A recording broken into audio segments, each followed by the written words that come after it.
they do the Bible studies every single week. Because other departments will also do afternoon programs, so they're only once a month. And I said to them, it's better. It's better that you don't do programs, because programs doesn't disciple. It's better that you do what you do is to really continue on discipling.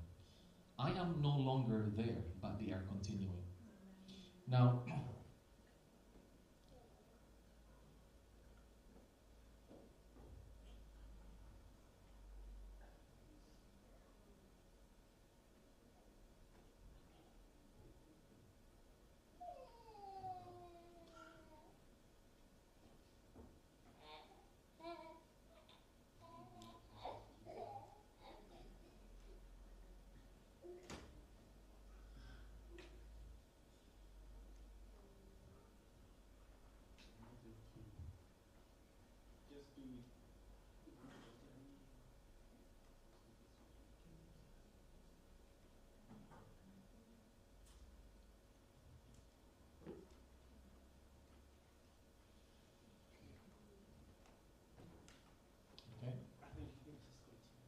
I'll just continue, okay? Okay, where are we now? Yeah.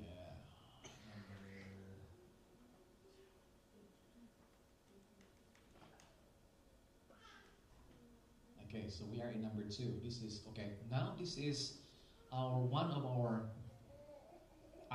young adult care group. This is one of our pioneering adult care group. So it's going strong, and they have blessed so many people and so many hearts. They target they target mainly the students. The young professionals. But this one of our Newcastle Youth Care Group, it became so big that we have to divide them into 2. They don't know how to mingle before, because they are on different race, different ethnicities. But when we try the badminton and when we try the care group, they become friends and they have an in-depth relationship. So now this Newcastle Youth Care Group became 2, because at one time they became 18 of them. And so he said, okay, there's not going to be enough intimacy for you. So we divide them. And this is one of the latest young adult care groups as well. And that guy there, he's a medical doctor. He's one of my generals. I call him the care group coordinator over there in Newcastle. And he's my sidekick. He's my partner in crime. So when we play badminton, I said to him, I'm going to pick you up, because the time that I will be with you in the car is the time for our accountability meetings, and we share what's going on in the work and all of that. And so that's our discipling time together in the car. So we have to be very intentional in what we do. This is the young adult care group is growing, the South Shields, and 60% of those people in there, only 3 are Adventists there. Only 3 are Adventists. And we also have young parents group. There are babies, little babies. Sometimes can be very boisterous and loud, but they're having a good time as well for young parents. Now, Sunderland. This is where we are going to have our church plant next month that will be established, and my department will approve them, not simply as a church plant, but straight into a company. And in that church plant, they have this young adult care group. And so Joseph there, I baptized him only about 3 years ago. But after 1.5 years, we discipled him properly, intentionally, and trained them to how to run a care group. And he has, Joseph in Stripes, he has helped already to establish 3 care groups. And now he is part of the church planting team in Sunderland. We don't have an Adventist church in Sunderland, but in the next month we will have one. We don't have a church in Gateshead, but next month we will have one. Maybe not next month, but this year, God's grace. But Sunderland, definitely next month we will have one. So instead of 2 churches, there are 5 boroughs, there are 5 council in Newcastle. We have Newcastle, we have Gateshead, we have North Shields, we have South Shields, and we have Sunderland. Only 2 has churches. And so at the beginning of the year there, I said to them, this is the vision. We ought to become mothers. We have to give birth to church plants. And so they come on board and they said, what is our method in order to achieve that? I says, we are going to do these things I'm sharing with you now. So this is the second young adults care group in Newcastle. So the reason why we want to do this is because we want to train more leaders. Every care group, every small group has 3 to 4 leaders that needs to be trained. And we have to disciple them. So the care group encapsulates nurture, because you nurture the people who are with you. It encapsulates training and leadership training. It encapsulates evangelism in a relational way, and discipleship. That's what it is. And they are the ones now empowering and driving the church to grow and to have church plants. Because I said earlier, because the Newcastle has really the youth has grown, we divided them into 2, so what we can multiply leaders as well, so that there are more seats for seekers, for non-Adventists to sit on their group, because we don't want them to be so big. 12, maximum of 14. That includes Adventists and non-Adventists is enough. 14 is the maximum, but 12, even 8 to 12 is the best number, because there you can properly disciple them. Jesus did not disciple 500. He discipled only 12 properly. And that 12 is enough to change the world, and you are part of it. And that's the reason why we don't want them to conglomerate into a big group, because when it is a big group, they're just, like Adventists scratching each other's back. We want them to be really evangelism focused. We say to them, if within 3 to 6 months you don't have a seeker, you don't have a non-Adventist who comes into your group, we are going to shut you down. We are going to maybe deploy you to help other groups. We want you to be intentional in really caring for non-Adventists who come into your group, and you must invite people to your group, because this is evangelism. This is not just cuddling as Adventists. Are you with me? And they are and they get that challenge. They accepted that challenge because they are trained properly. And now, so this is the other youth care group now of Newcastle. And I'm going to show you, this is one of the seekers, this one. When I baptized this guy here, Adrian, and I was in the pool, I made an appeal before I left the pool to say, who are among you who would like to be ready for the next baptism? Among 17 others who raised their hand, one of them is Felix. Felix has full of tattoo in all his body up to his neck. And of course, he is from the world.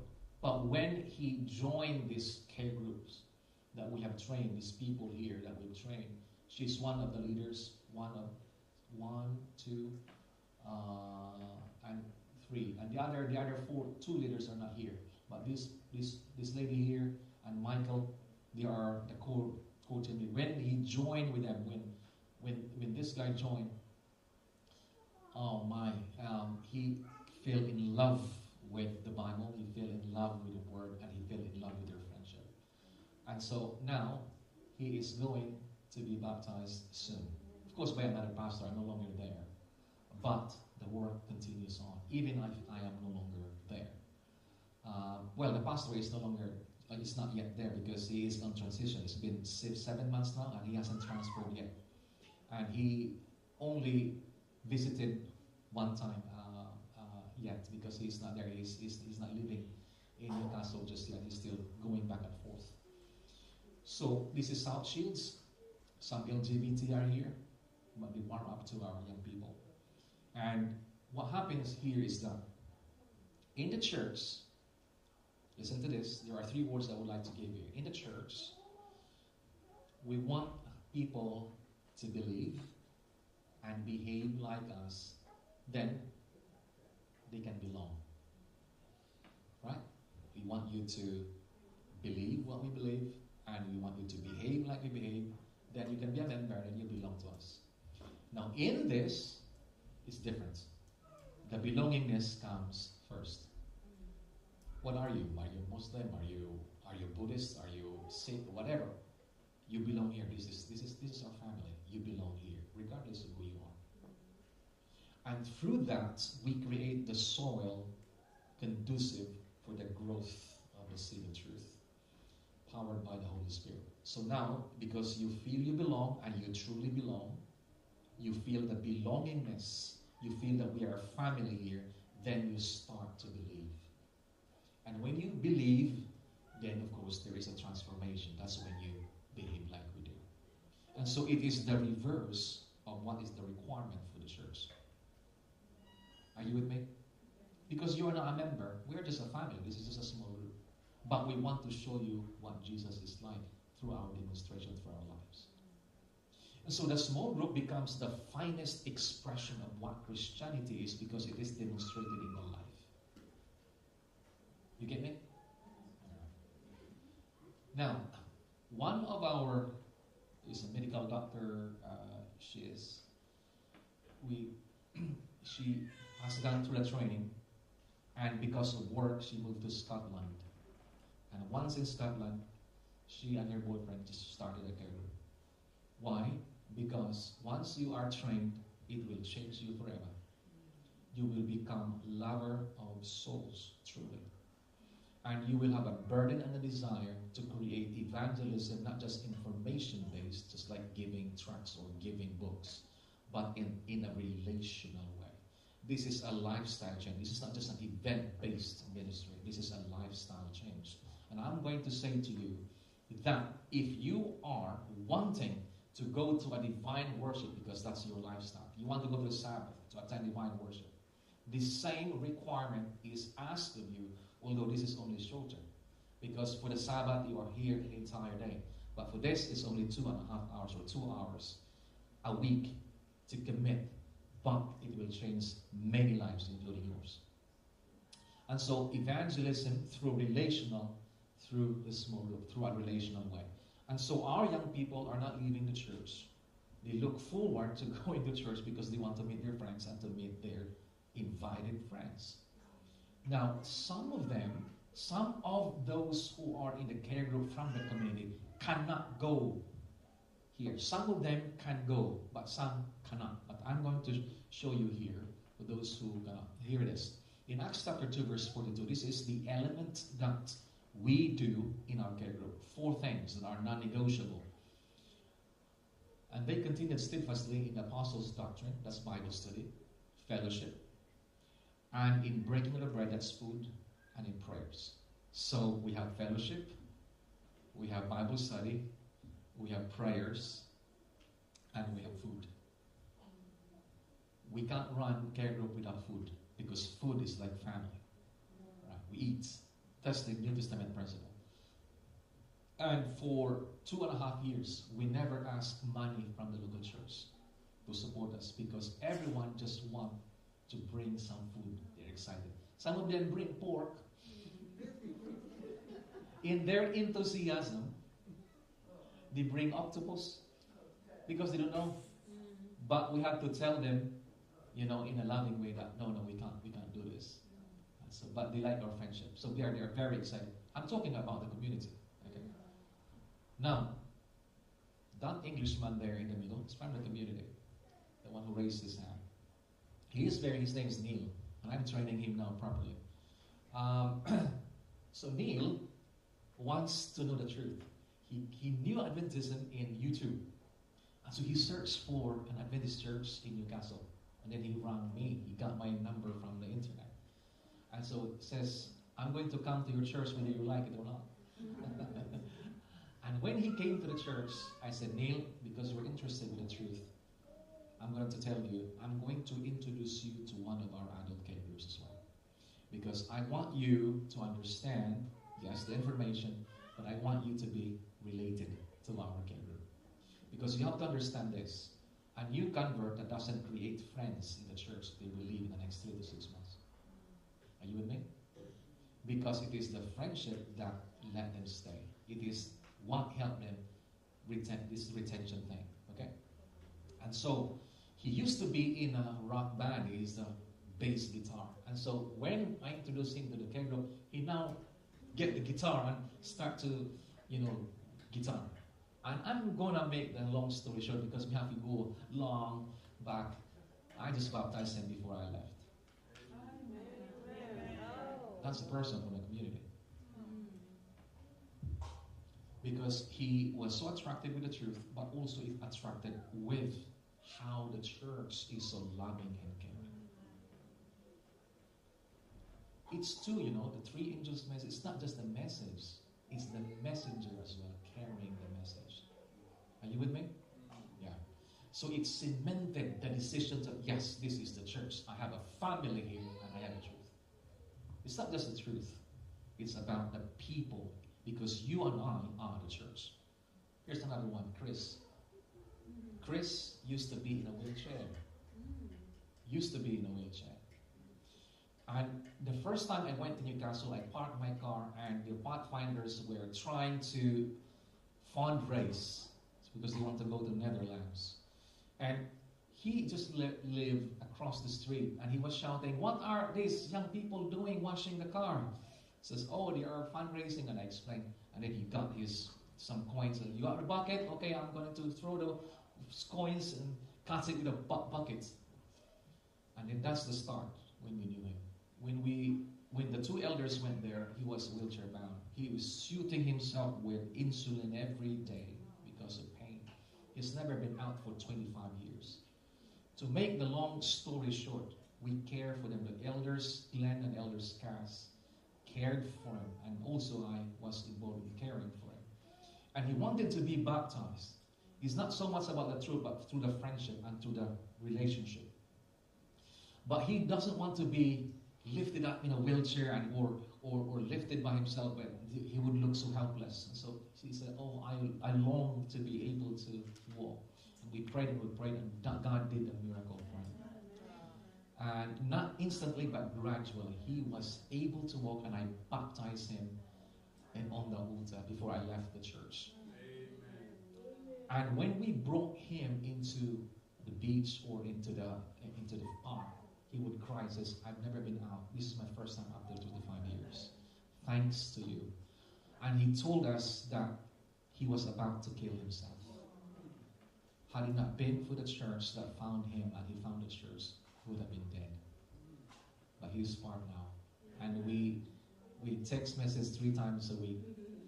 And he says, "I have 3 best friends in the church, Elder Glenn, Elder Cass, and Pastor Dan." So I said, thank you.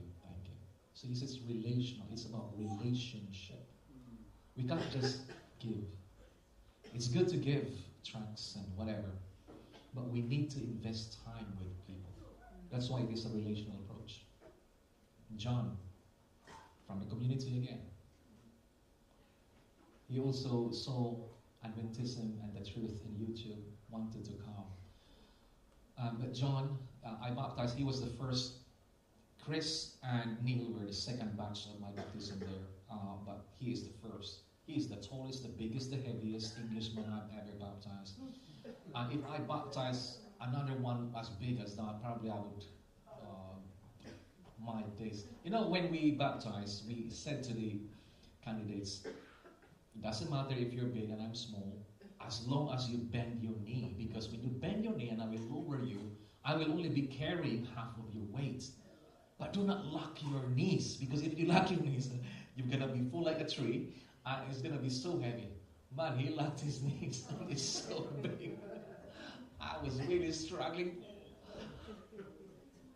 But my point is, people from that community are reached and are warming up through this method of evangelism, relational approach to evangelism. Are you with me?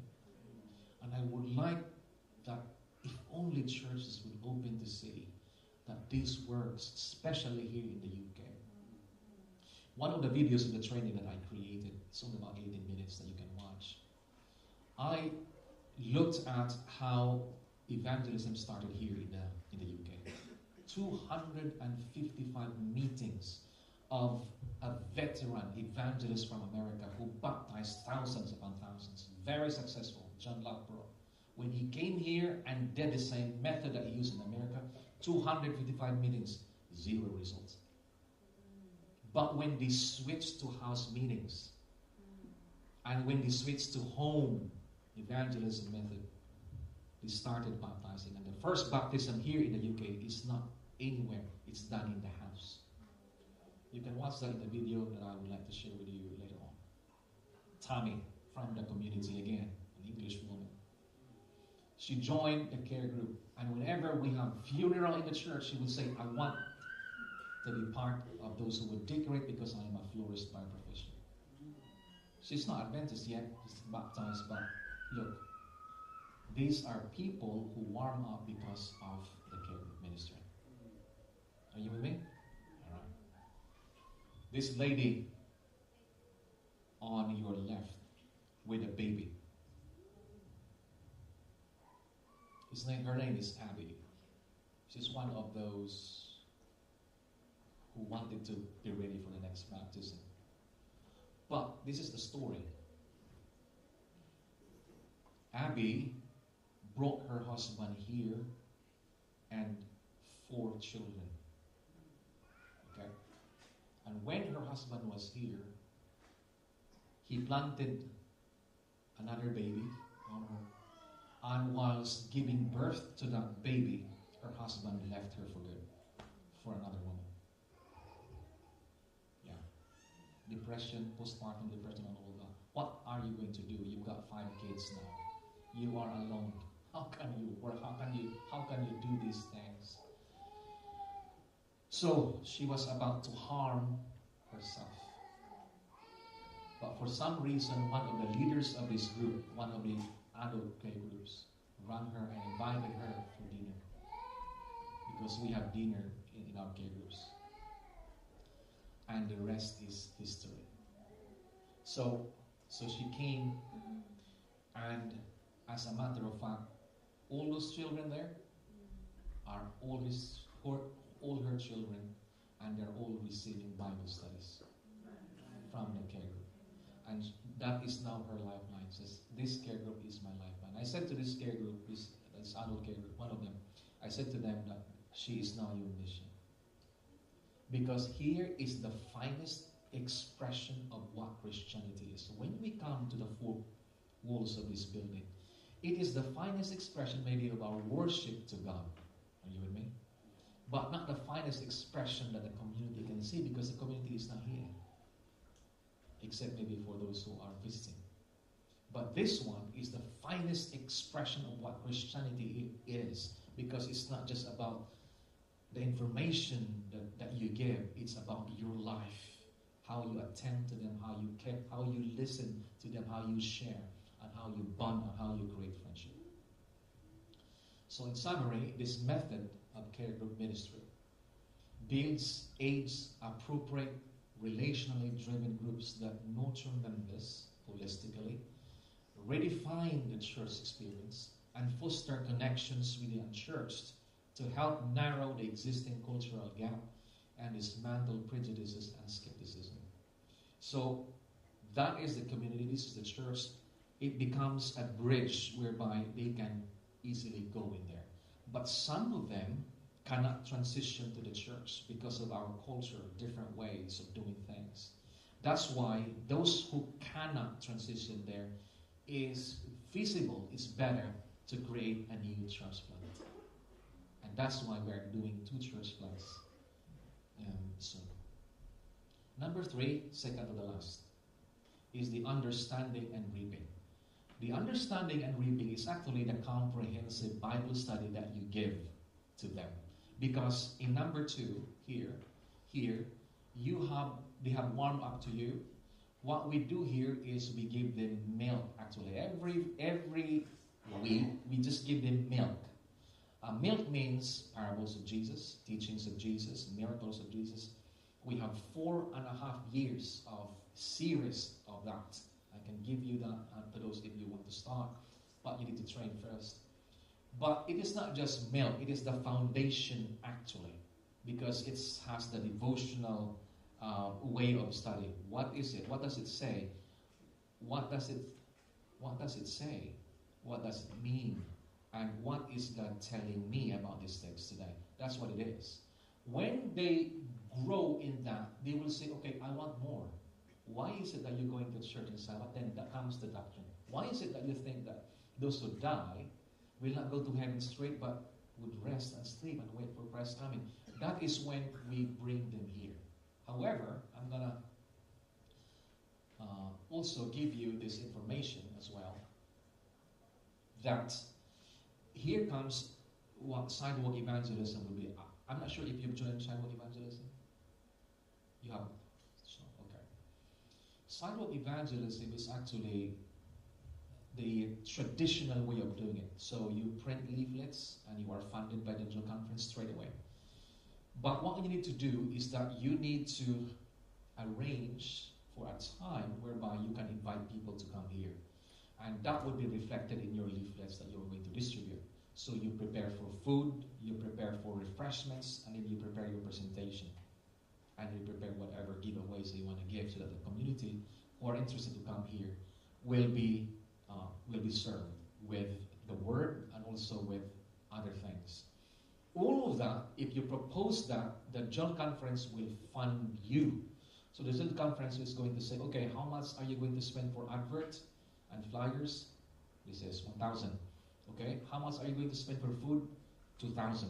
How much are you going to spend for your prophecy series or whatever materials you want to buy in order to give to the Bible students? 3,000. Okay, here it is. We give you 10,000. They will fund everything for you, and you can apply that online if you want to do that, sidewalk evangelism, because this is part of the comprehensive Bible study. I'm showing you this because there are people who are not necessarily parts of number 2, but are actually outside in our neighborhood or in the community who will want to come if you want to run this one. But for those who have warmed up in with your group, they can also come for this comprehensive Bible study, because this is number 3 now. So, Secrets of Prophecy, we have this as part of our resources, and we have the ability to print it here so that it's cheaper for you. And we also have this one.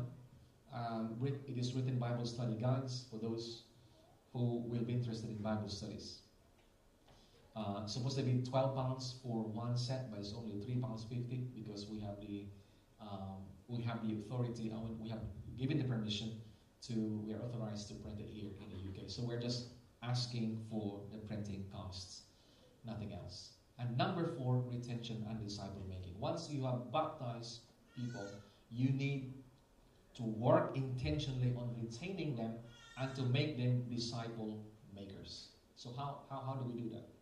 I'm gonna skip this one because I will give you that how to study the Bible as a disciple.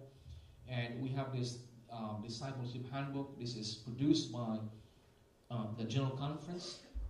What I would like to recommend to you is that those of you who would like to start a discipleship journey would have to have this book along with somebody else. So this book is actually going through the person who is newly baptized or new in faith about what Adventism is. Who is Ellen White again? And what is her contribution? Why is it that we call ourselves a movement? And why is it that we need to be truly disciples and not just remain a member, but truly disciples for Jesus? This is the thing, that you would go through this. However, this is not enough, because this is for adults. We also have something for the youth. The youth, this is called Discipleship in Action. Discipleship in Action. So I have this in PDF form. This is a series. It's targeting the youth and even the teens. And you see, here is not the complete cycle now. So Neil has completed the cycle, because first he was going through that cycle.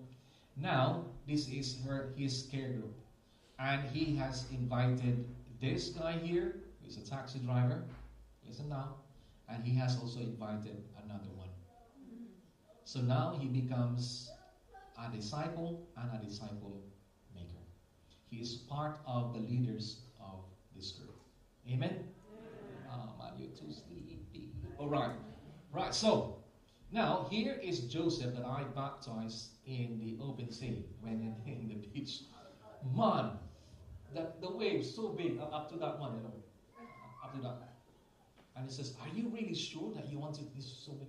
And when we look at it, the old pastor who was there, Pastor Sandy Perman, who's come from South Africa, is retired. Says, "Okay, Dan, it's fine because the current is pushing everyone to the shore. The current is not pushing everyone to the ocean, so it's okay."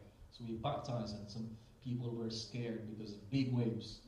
But this is the best beach in the UK, voted in 2022.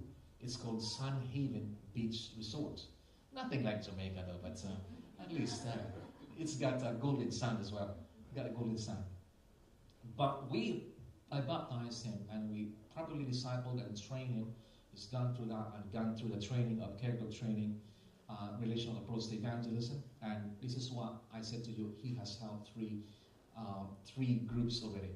This is a Levi. He was still 16 years old when I baptized him, but he is part of the care group now and also part of the badminton club.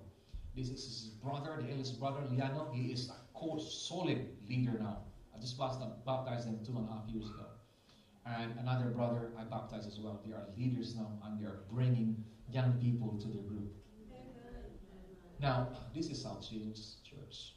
I don't know if you've been to South Shields, but when I went into the basement, this is the basement, the water now is on the stairs. If I go into the basement, about maybe the basement is as big as this, like that. The water is here. I could swim in there. Swim. Yeah. So for 6 months, I've been traveling from Newcastle to Wolverhampton because I have to stay looking for a house to rent and waiting for my wife to resign because it requires 6 months and my son to finish his studies and blah, blah, blah. And so when I went to the church, man, it's only a few. And so the elder there said, we are just, the survivors of the Titanic. It's a handful of you. And a few others from Newcastle who would like to support, maybe 3 families in addition. But then the state of, the state of the church is no good. The walls, because, sometimes the conference can't afford to pay a little hotel for me. Me have to sleep in the church. And the church walls, mushrooms growing, fungus and all of that. And the roof leaking. Oh man, that was a challenge. I've done that 2 years. 2 years now. 2,000 miles each month. 2,000 miles each month. A lot of work. So when I went there, I bought from Amazon this submersible pump. And I threw a submersible down there with a hose. And I was there all day watching the swimming pool get dry. And then when it was about dry, I called a deacon to say, okay, let's change the old pump because it was broken. I changed it with a new one that I bought. And there is a level of the water that when it reaches that level, the water pump kicks in. And so that it remains dry. It says, we have to sell this church. And because they've been trying to repair their roof and they've spent about $10,000 and it's still leaking. And so we have to sell. And by God's grace, we were able to sell within that period. 2 years, I was there. And we found this one. It's a big, nice Catholic church in the community. Amen. And so there's fence, there's 16 car parks in there. If you have this, you can make another one a badminton court. And this is a kitchen there, 60 people can stay in here. And it's nice in a thriving community. It says, this church is nice. We got to pray to the Lord that we can have this. And so we sold our church, and by God's grace, this is the church. And we said to the seller, please, don't sell us a leaking roof church, okay? We have enough of leaking roof. So before we exchange, you must repair. Anything there, if there is any asbestos or whatever, you take it away. That's your responsibility. And so he did that.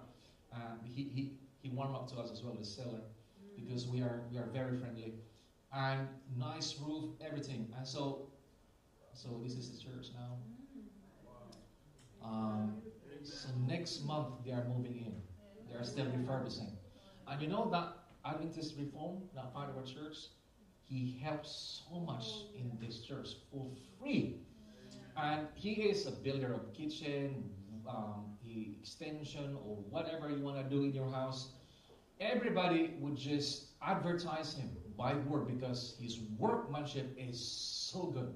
And so his customers are lining up. And he says, I'm going to stop working with customers. I'm going to work in the church for free because you have changed the lives of my young people. And they're moving in next month. And at the same time, once they move, the Sunderland church company would start. Powered by care group, powered by relational approach evangelism. Not just giving of information, not just giving books, not just throwing books and what. It's lifestyle change. You come to us 2 hours a week and we will change you. So from a handful of you to this, that's how it shows. Amen.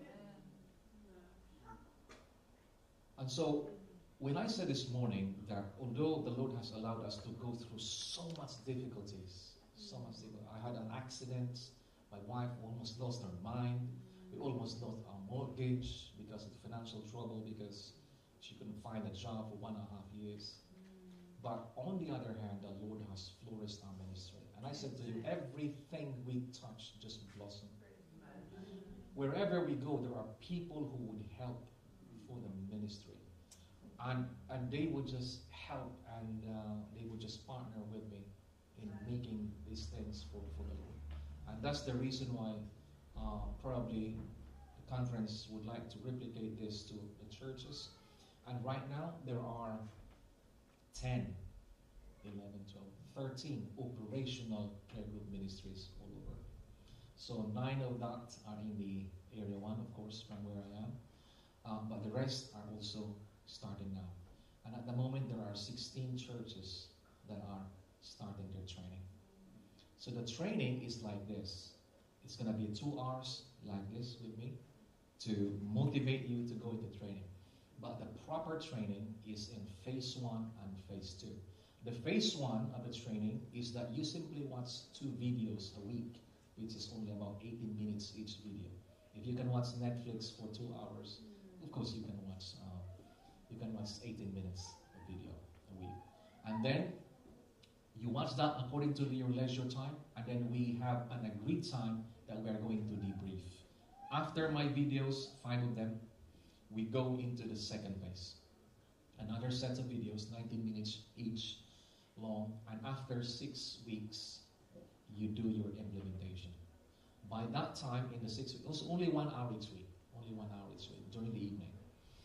So once you have done that, by that time, you know who your core team members already, you know how to run care group, you have informed the church board, the pastor has okayed it, and all of that, and then we can start your operation.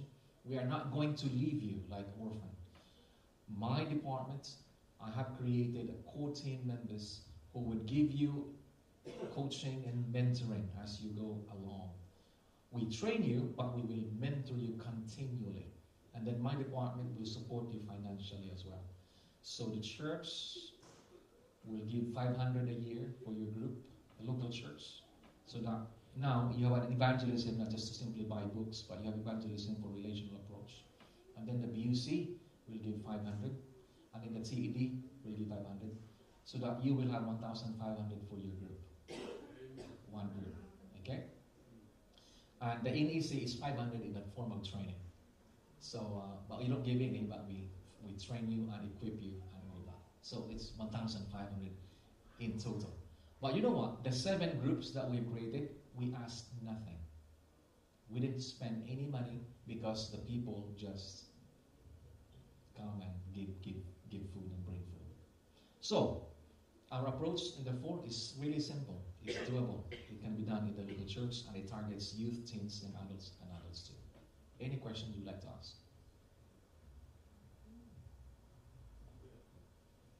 Yes, Elder Kelly. In terms of the venue, where do you meet with these people? Homes. In your house? Homes, yeah, house. So in the training, you will notice that we will encourage you to select for a venue. It must be a home. If you cannot find a home, then you can rent maybe an office for 2.5 or 2 hours. That's part of what you need to spend. But it would be best if it's at home. So the way we do the safeguarding issue with teens is like this. So I'm gonna tell you now so that if you ask, you're answered already. So our teens and youth, most of them do not drive. So it's the parents who bring them into that particular home. And so whilst they are doing their care group in the living room, the parents, the adults, are doing it in another room. So we hit 2 birds with 1 stone. So in one house, we have youth already, and we have adults. So you have 2 care groups running already in there. 2 birds, 1 stone. But 2 care groups are already running. And we solve the issue of safeguarding as well, because there are adults there. And that happens to 3 homes. Or 2 homes. 2 homes in Newcastle. Where adults are in the kitchen, extended kitchen or conservatory, and the young people are there in the living room. They run their own groups, and they pray, and they just Bible study, and they share, and they listen to one another.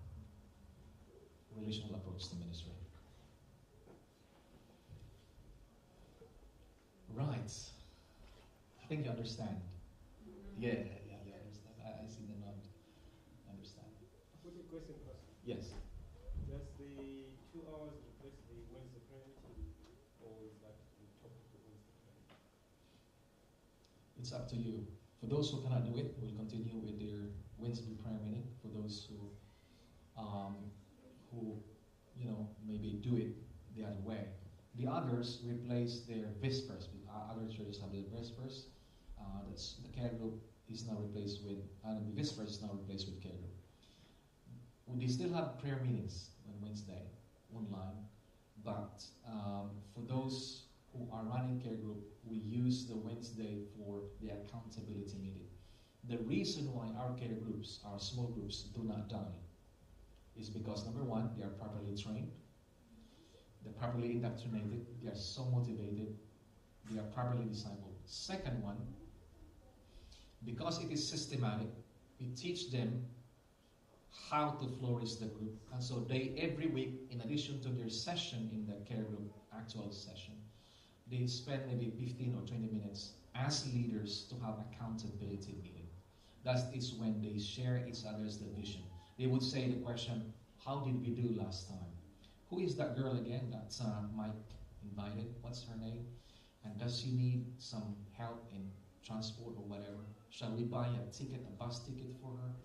These are the kind of questions. Who is going to do the sharing again? And what is the topic and all of that? These are the kind of question that the leaders that we train would do in their accountability meetings. Yeah. Right. So, Pastor, why don't we do this as, your question is, why don't we do this as a directive that everybody, depending on their geographical location, are now going to start a care group? The answer is no. If we do that, we are shooting ourselves to the foot. Those groups will start for first 2-3 months, then it will die. We are not going to do that. You don't start without training, because we are going to equip you properly, and that training will change your life forever. And that's what happened to everyone.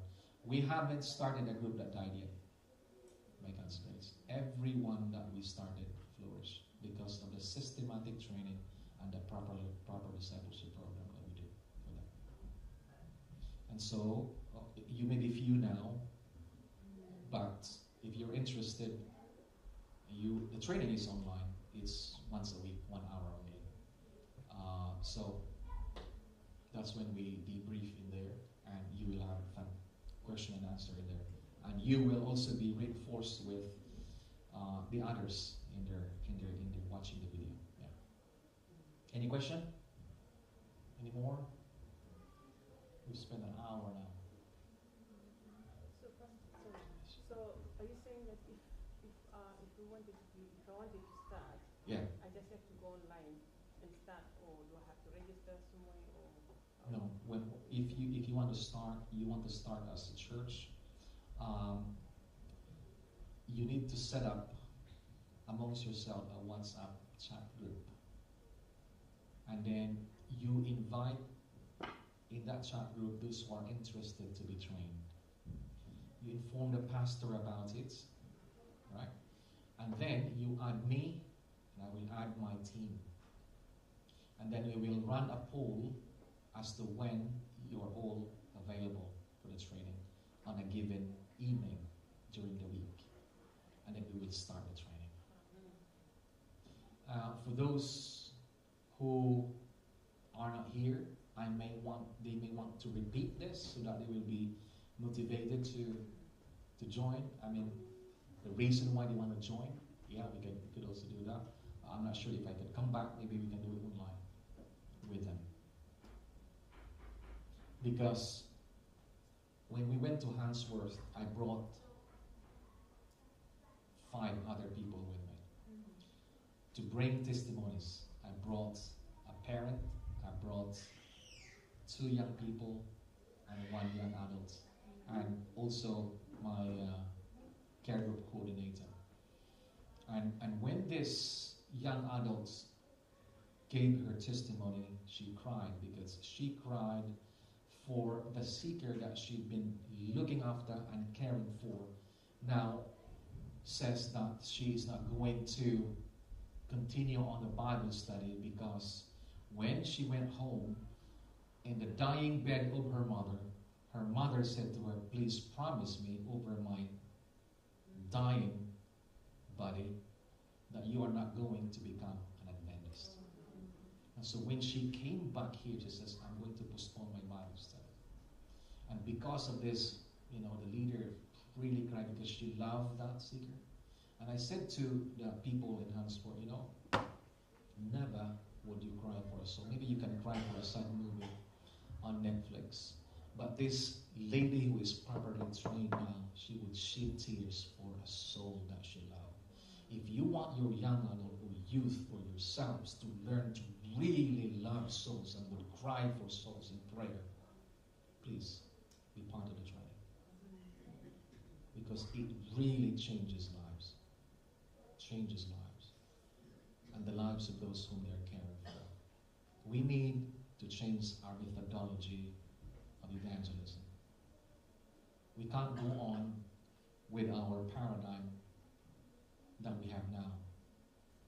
It's not working. We need to add the relational approach to evangelism because Christ is very relational. All the sinners warm up to Jesus. They are at home with him. And the leaders are questioning about it. And Jesus says, I do not come for the saints. I really come for. I do not come for the righteous. I come for the sinners to save them. And that's the reason why the belonging needs to be felt by anybody who is even not part of the church. I have so many, if I can give you the testimonies of these young people and the parents, there are young people who decided not to come to church anymore, and they said that to their parents. But when they started the care group ministry, their lives have been just reversed. It's been reversed. And the parents are so happy about it. They can give testimonies for hours about the changes that occur in the lives of their young people.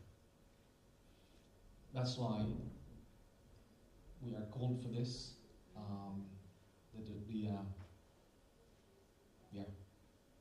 The churches are blooming because of this.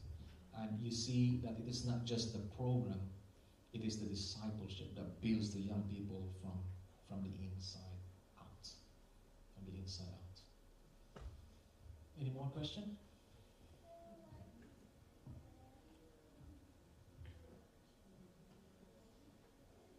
Yeah, Bartley Green have 3 groups now starting, and they are continuing the training because they started their groups without training. I said, no, you can't do that.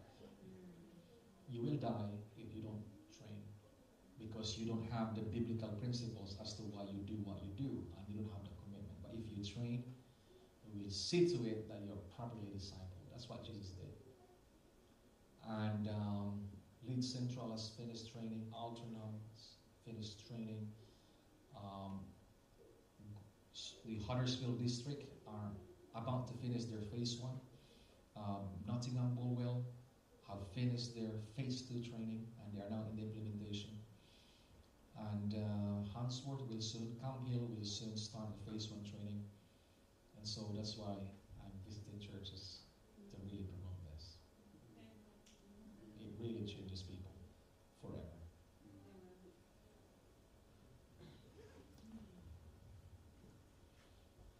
Okay, you have no more questions, so don't I stop now? And we have to go back away from Birmingham.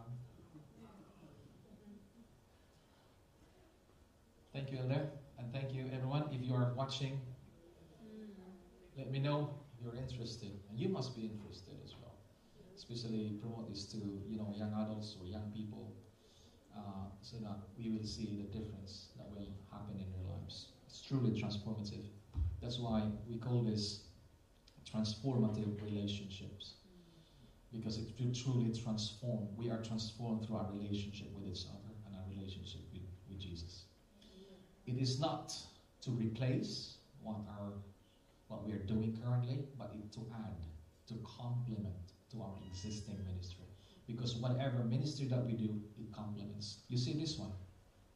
One of our weaknesses in the church is that we don't have a permanent, perpetual follow-up program. We have many ministry initiatives. We can do this, do that. But interest that we generate, we just expect them to come to church. As I said, they are saltwater fish. That's why if we have any interest, this care group here really catches them all. Are you with me? That's the weakest link in the church, generally all over the world. We don't have a follow-up program. But if we do this, we at least help to solve that problem. It may not be the solution to all the problems, but it big time help it. Yeah. Amen. Amen. Okay.